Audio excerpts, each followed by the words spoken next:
Hello students, welcome back. तो बच्चे, हमारी बात चल रही है टेंजेंट एंड नॉर्मल्स के अंदर। और टेंजेंट एंड नॉर्मल्स पर हम कुछ क्वेश्चन डिस्कस कर रहे थे लास्ट क्लास में।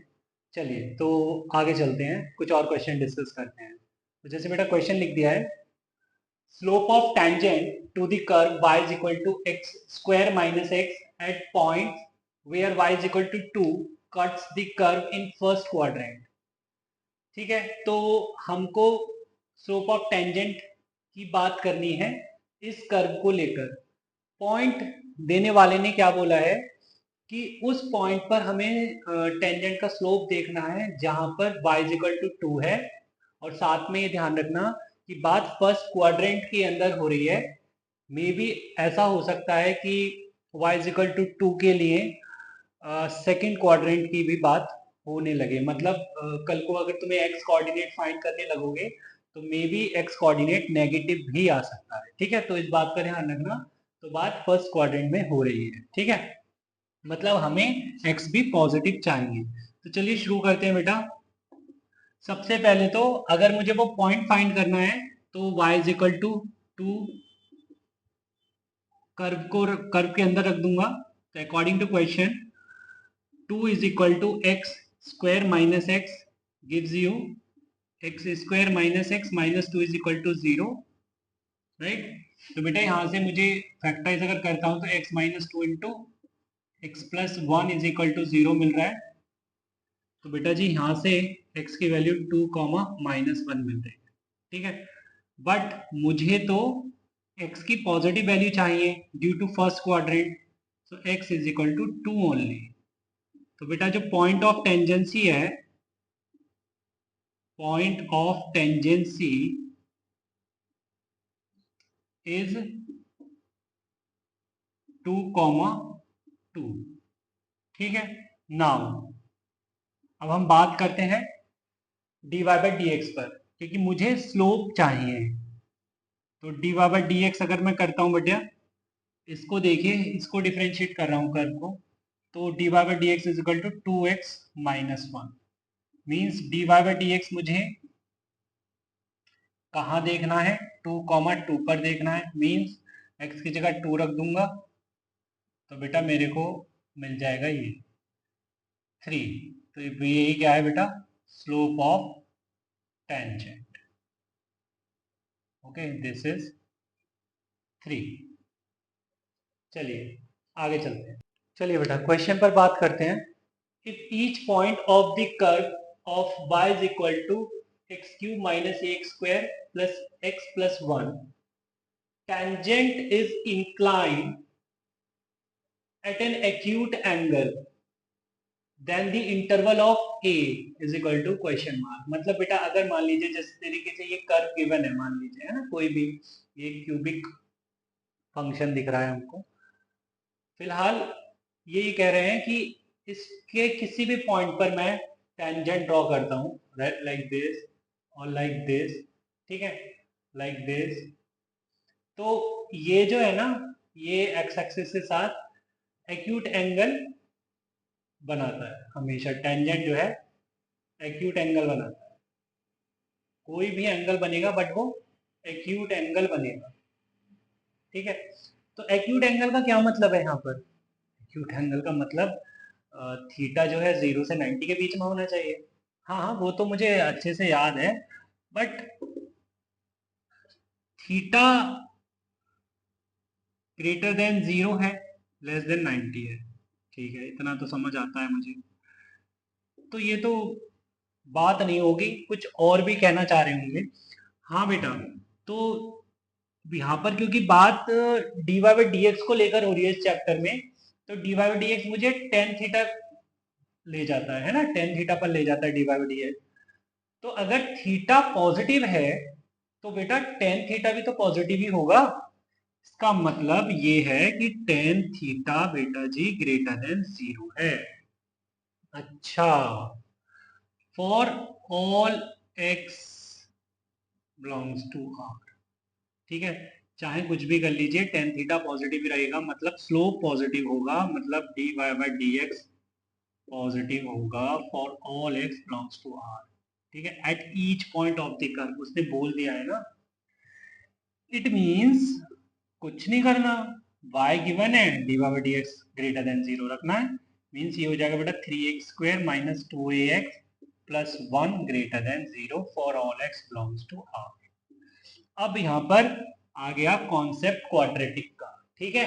ये कह रहे हैं कि भैया ये क्वाड्रेटिक एक्सप्रेशन हमेशा पॉजिटिव है for all x belongs to R। अच्छा बेटा, अगर हमेशा पॉजिटिव है क्वाड्रेटिक एक्सप्रेशन तो इसका मतलब d इसका नेगेटिव होगा। ऐसा ही तो होता है कि हम अगर जानते हैं कि f(x) हमेशा पॉजिटिव है, इट मीन d हमेशा नेगेटिव है। अगर f(x) हमेशा नेगेटिव है तो d भी नेगेटिव है, बट शर्त ये है कि जो लीडिंग कोफिशिएंट है वो फर्स्ट केस में पॉजिटिव होना चाहिए और सेकंड केस में नेगेटिव, ठीक है। तो बात शुरू करें।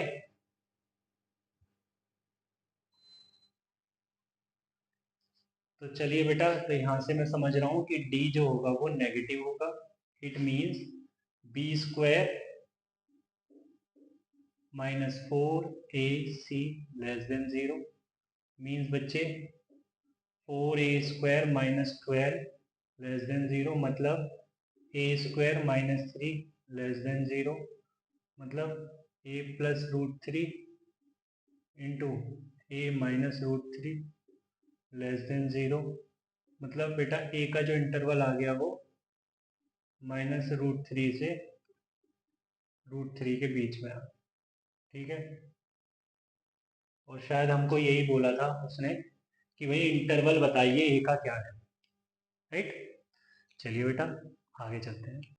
चलिए बेटा, तो क्वेश्चन लिख दिया है। Question is find point of intersection, POI means point of intersection of tangents to the curve x² y is equal to 1 minus y at point where it intersects xy is equal to 1 minus y, ठीक।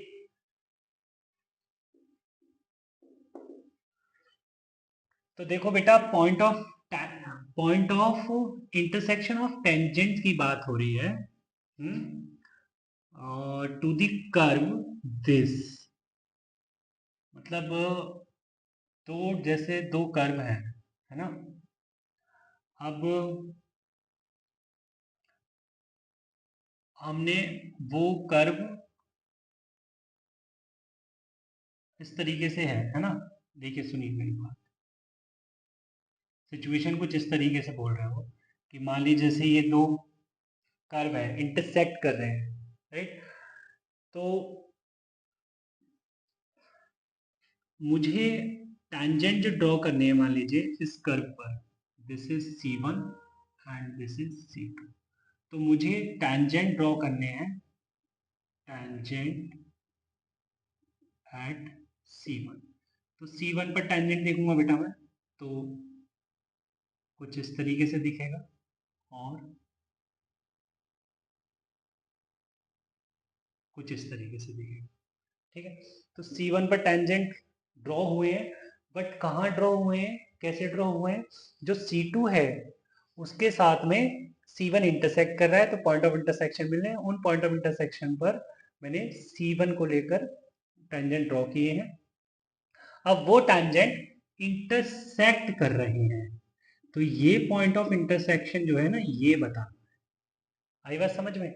तो यहाँ पर मेरे लिए C1 क्या हो गया, किस कर्व पर टेंजेंट की बात हो रही है, x² y is equal to 1 minus y, मतलब C1 हो गया बेटा x² y is equal to 1 minus y.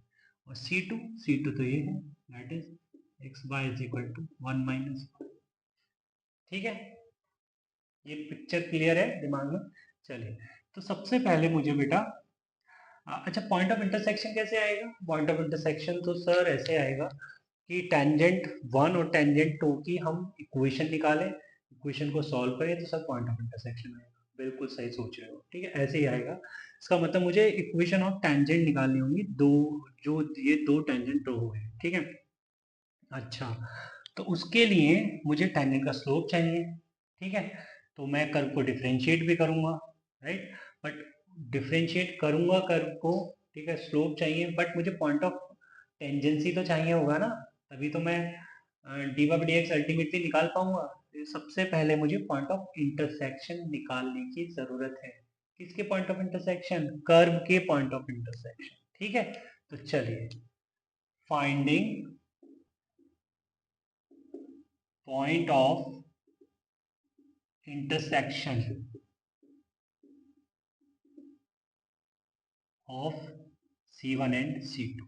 ठीक है, सो यहाँ पर पॉइंट ऑफ इंटरसेक्शन के लिए बेटा वन माइनस वाई और वन माइनस दोनों कर्व में है। इट मीन्स मैं वन माइनस वाई को इक्वेट कर दूंगा, तो हो जाएगा x square y is equal to x y. ठीक है, तो यहाँ पर अगर मैं ट्रांसपोज करूँ तो एक्स वाई कॉमन आ जाएगा, तो x minus one is equal to zero. तो बेटा यहाँ से क्या समझ आ रहा है? तो एक्स जीरो है या फिर वाई जीरो है या फिर x is equal to one है। ठीक है, अब अगर मैं x को जीरो रखता हूँ, अगर बेटा मैं x को जीरो रखता हूँ फर्स्ट में, तो y मेरे को वन मिलेगा, और सेकंड में रखता हूँ तो y वन मिलेगा। ठीक है, तो if x is equal to zero है ना, तो y कितना मिल रहा है? वन मिल रहा है। ठीक है, अरे भाई x को उठा के या तो फर्स्ट में रख दो, सेकंड में रख दो, y तो वन ही मिल रहा है। ठीक है, if y is equal to zero, अगर बेटा y को जीरो रखा मैंने, फर्स्ट में y को जीरो रखा, तो मेरे को क्या मिलेगा? One is equal to zero मिलेगा, है ना। y को जीरो रख रहा हूँ तो one is equal to zero मिल रहा है। यहाँ से क्या पता लग रहा है? One is equal to zero. क्या ये ठीक है? अगर y को जीरो रखेंगे तो one is equal to zero मिलेगा। क्या ये सही बात है? ऐसा बिल्कुल नहीं हो सकता। It means y can not be zero and if x is equal to one, बेटा अगर x वन हो गया तो y क्या हो जाएगा? y is equal to one minus y, implies y is equal to one minus y, मतलब y is equal to half. तो बेटा यहाँ पे जो पॉइंट्स आ गए ना, point of tangency, points of tangency, वो आ गए दो पॉइंट से, this is P and this is Q। तो P क्या है? P है बेटा जब हमने x को जीरो रखा तो y मिला वन, और Q है अगर हमने x को वन रखा तो y मिला हाफ। ठीक है, तो इन पर बेटा बात करनी है। ठीक है, जीरो को हम वन बोल देते हैं और इस Q को बोल देते हैं वन को half. Right, now differentiate C1। ठीक है, कर्व वन को डिफ्रेंशिएट कर रहा हूँ तो ये हो जाएगा 2x Y plus X square D Y Y D x is equal to one, one तो जीरो हो गया, sorry, minus D Y Y D X. Okay, तो D Y by D X अगर मैं ट्रांसपोज करता हूँ और कॉमन लेता हूँ तो D Y by D X common आ गया, X square plus one. Okay, और इधर माइनस टू एक्स वाई, तो बेटा D Y by D X क्या दिख रहा है मुझे? D Y by D X दिख रहा है माइनस का two x Y upon X square plus one. ठीक, so D Y by D X different different points के लिए बात करूँ मैं, तो जीरो का वन के लिए बात करूँ तो ये आ जाएगा जीरो, क्योंकि एक्स की जगह जीरो रख दूंगा। ओके, और अगर d Y by D x बात करूँ मैं वन कॉमा हाफ के लिए, तो वन कॉमा हाफ के लिए आ जाएगा minus two into one by two upon one plus one. कितना आ गया बेटा? ये minus one by two. Okay, तो बेटा माइनस वन बाई टू आ गया। राइट, तो स्लोप आ चुके हैं। अब बस अब मुझे इक्वेशन निकालनी है, इक्वेशन आ जाएंगी, दोनों को सॉल्व कर लूँगा। ठीक है, चलिए तो इसको हटा दूं मैं। चलिए बेटा, तो अब बात करते हैं इक्वेशन ऑफ टेंजेंट्स को लेकर। ठीक है, so now equation of tangent one. ठीक है, तो ये हो जाएगा y minus y one, y one is a one one. Okay,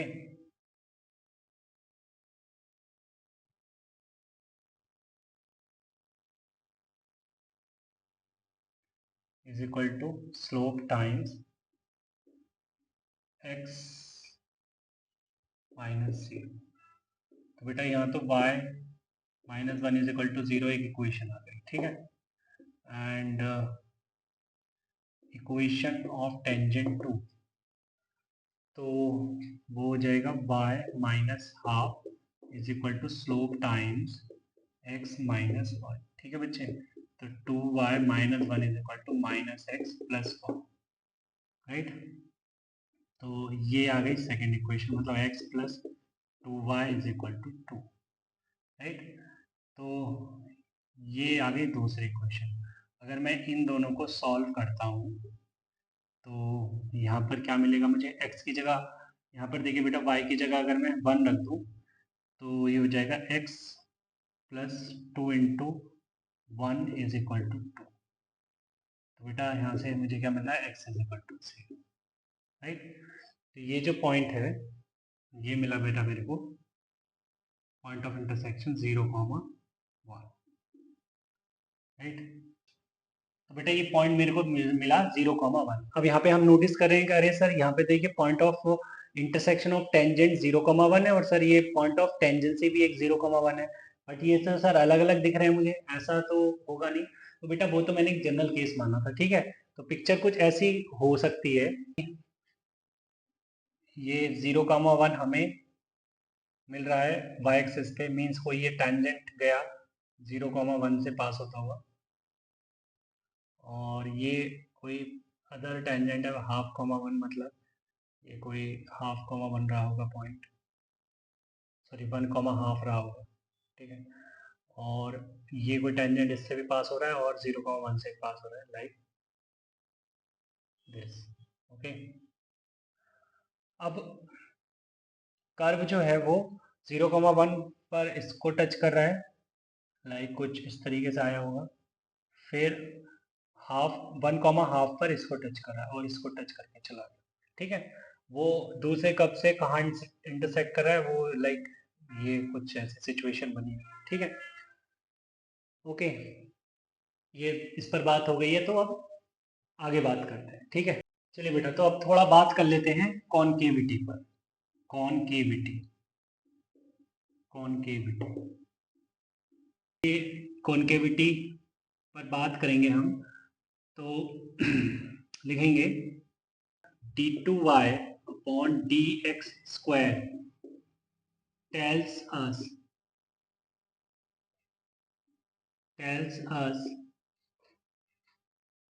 whether curve is concave upward or concave downward, ठीक है बेटा। इसको हमने पॉइंट नंबर 1 ले लिया, ठीक है। अब पॉइंट नंबर 1 तो ये हो गया कि d2y upon dx square tells us whether curve is concave upward और concave downward।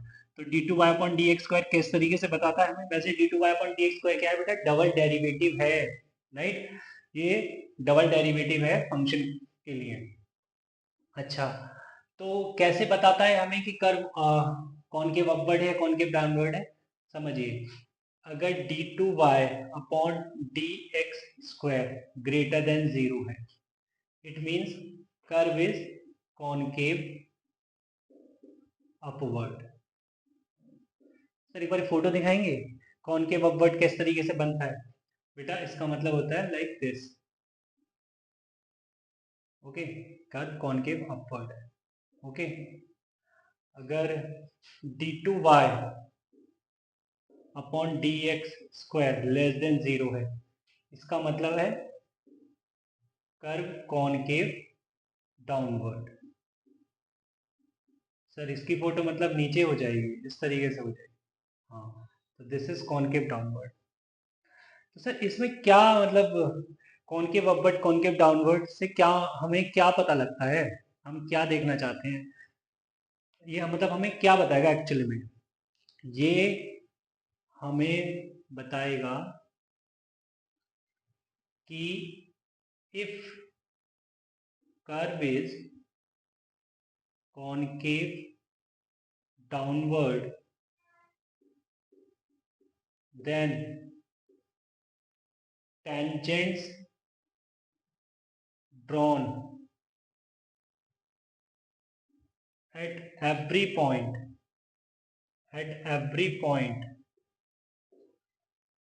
lie will lie above the curve, above the curve, और वाइस वर्सा। वाइस वर्सा से मतलब है कि कल को अगर कर्व कॉनकेव अपवर्ड हो गया तो जहां पर भी मैं टैंजेंट ड्रॉ करता हूं, किसी भी पॉइंट पर अगर मैं टैंजेंट ड्रॉ करता हूं तो वो डाउनवर्ड होंगे कर्व के, और अगर कर्व कॉनकेव डाउनवर्ड है तो हर एक पॉइंट पर टैंजेंट अबव होंगे, ठीक है, अबव होंगे, इधर बिलो होंगे, इधर अबव होंगे। तो इतनी बात क्लियर है, बात समझ आ रही है। इसका मतलब अगर d2y upon d x square greater than 0 हो गया, it means tangent will lie below the curve. If d2y upon d x square is greater than 0 then tangent will lie, sorry, greater than 0 then tangent will lie below the curve. If d2y upon dx square is less than 0 then tangent will lie above the curve, ठीक है। इतनी बात समझ आती है तो एक question लिख लेते हैं बेटा। चलिए तो क्वेश्चन पर बात करते हैं।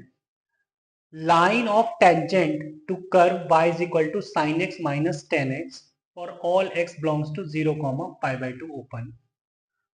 Options given है lie below the curve, lie above the curve and nothing can be said. तो बेटा टेंजेंट लाइन की अगर बात हो रही है तो वो कर्व के अबव है, कर्व के बिलो है। अभी अभी जाना है मैंने कि d2y अपन dx स्क्वायर से मैं सब पता कर लूंगा, ठीक है। तो कर्व को अगर ये हमको कर्व दे रखा है तो उसको पहले डिफरेंशिएट करिए। तो करें डिफरेंशिएट, तो सबसे पहले मैंने dy बाई डी एक्स देखा, ठीक है। तो मिलेगा मेरे को साइन एक्स का डिफरेंशिएशन कॉस एक्स और टेन एक्स का डिफरेंशिएशन सेक स्क्वायर। तो ये हो गया बेटा cos x minus sec square है। बिना रुके मैंने d2y upon d x square देख लिया, ओके। तो कॉस एक्स का differentiation minus sine X minus sec square का differentiation 2 sec x sec x tan x, तो that is 2 sec square x tan x, ठीक है। तो अगर बात करूं बेटा माइनस साइन कॉमन लो तो ये मिलेगा 2 sin x plus 2 sec square x tan x, ठीक है। अब ये बताइए जो ब्रैकेट के अंदर है, क्योंकि बात फर्स्ट क्वाड्रेंट में हो रही है, बात फर्स्ट क्वाड्रेंट में हो रही है तो ये सब पॉजिटिव है, बाहर लगाए नेगेटिव, इसका मतलब ये पूरा का पूरा क्या आ गया, नेगेटिव आ गया। और all x belongs to 0 comma pi. It means what? It means d2y upon dx square तो आ गया बेटा नेगेटिव। अगर d2y upon dx square negative आ गया तो कर्व होगा कॉनकेव डाउनवर्ड। अगर बेटा कर्व कॉनकेव डाउनवर्ड हो गया इट मीन्स कॉनकेव डाउनवर्ड हो गया, इट मीन टेंजेंट जो होंगे वो तो अबव आएंगे। It means tangent lie tangents lie above the curve, above the curve,